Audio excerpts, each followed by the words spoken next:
લક્ષ્ય ન્યૂઝ, એક નજર, એક લક્ષ્ય. દાહોદના લીંબડીમાં ખાતર માટે વહેલી સવારથી ખેડૂતોની લાંબી કતારો લાગી.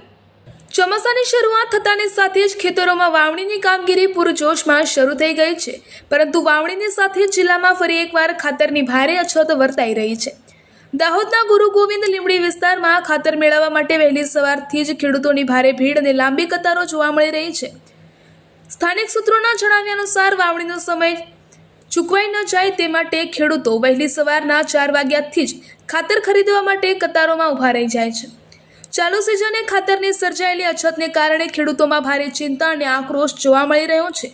કલાકો સુધી લાઈનોમાં ઊભા રહ્યા બાદ પણ પૂરતો જથ્થો મળશે કે નહીં તેને લઈને ખેડૂતો મૂંઝવણમાં મુકાયા છે. આમ આદમી પાર્ટીના નેતા અનિલ ગરાસિયાની ઓચિંતી મુલાકાત. લીંબડીમાં ખાતર માટે ખેડૂતોની હાલાકીની જાણ થતાં જ આમ આદમી પાર્ટીના નેતા અનિલ ગરાસિયાએ વિતરણ કેન્દ્રની ઓચિંતી મુલાકાત લીધી હતી. તેમણે કતારમાં ઊભેલા ખેડૂતોની મુશ્કેલીઓ સાંભળી હતી અને સમગ્ર સ્થિતિનો તાગ મેળવ્યો હતો. લાયસન્સ ધારકોને કડક સૂચના. આ મુલાકાત દરમિયાન આમ આદમી પાર્ટીના નેતા અનિલ ગરાસિયાએ ખાતરનું વેચાણ કરતા લાયસન્સ ધારકો અને વેપારીઓ સાથે ચર્ચા કરી હતી. તેમણે વેપારીઓને કડક શબ્દોમાં સૂચના આપી હતી કે ખાતરના વિતરણમાં કોઈપણ પ્રકારની ગેરરીતિ કે કાળાબજારી ચલાવી લેવામાં આવશે નહીં. તમામ ખેડૂતોને પારદર્શક રીતે અને વહેલા તે પહેલાના ધોરણે ખાતરનો પૂરતો જથ્થો મળી રહે તેવી વ્યવસ્થા ગોઠવવા તેમણે તાકીદ કરી હતી.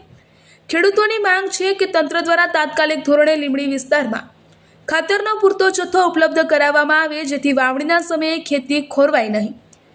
Bureau report Yasir Gudala, Dahod. તમે ખાતર લેવા માટે આવ્યા છો તો કેટલા વાગ્યાના ઊભા છો લાઈનમાં? 6 વાગ્યાના. ખાતર મળ્યું તમને? નથી મળ્યું. કેટલા દિવસથી આવી રહ્યા છો? અઠવાડિયું થયું, મળતું જ નથી. તમારું નામ? રમીલા. આજે હું ગોવિંદ ગુરુ લીંબડી ખાતે આવી અને અહીંયા જે ખાતરની સમસ્યાઓ કેટલાક ખેડૂતોની રજૂઆતને સાંભળીને આજે સ્થળ પર હું આવ્યો. જી કાકા બોલો. એક અઠવાડિયાથી ખાતર માટે દોડાધામ કર્યા છે અને આ સુધી 4 વાગ્યાથી અમે અહીં છે તો સુધી ખાતર મળતું નથી.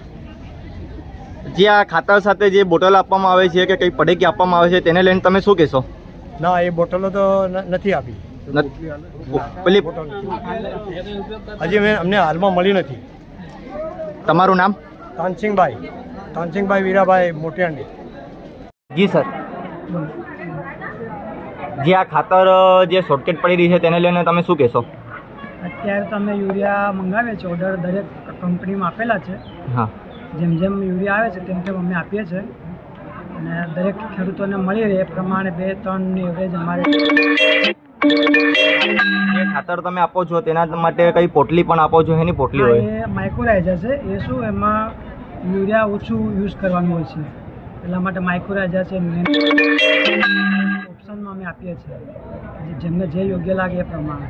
જે સવાર એના પ્રમાણે એ યુઝ કરે તો યુરિયા ઓછું થાય એના માટે. ઉપરથી સરકાર પણ યુરિયા પર ઓછું યુરિયા વાપરવા માટે ભાર મૂકેલી છે. આ લોકો અઠવાડિયાથી અહીંયા આગળ આવે છે, ખાતર મળતું નથી. ના, અમારા અત્યારે 2 દિવસ બાદ આપી છે. અમે આ મહિનામાં લગભગ આજે 7 તારીખ થઈ છે, 3 વખત ખાતર આપ્યું છે. લોકોનું કેવું છે કે અઠવાડિયા સુધી ખાતર મળતું નથી, લાઈનમાં ઊભા છે અઠવાડિયાથી. લોકો કદાચ રહી જતા હોય એ જ, એના સિવાય તો બધાને મળી જાય છે. તમારું નામ? નરેન્દ્રનું નામ. અને હું દરેક વસ્તુ હવે લીંબડીમાં આપણે લીંબડી તાલુકામાં મારે 15 લાયસન્સ ધારક છે. હા, હું એકલો વિતરણ કરી નહીં શકું, દરેક જગ્યાએ જવું જોઈએ.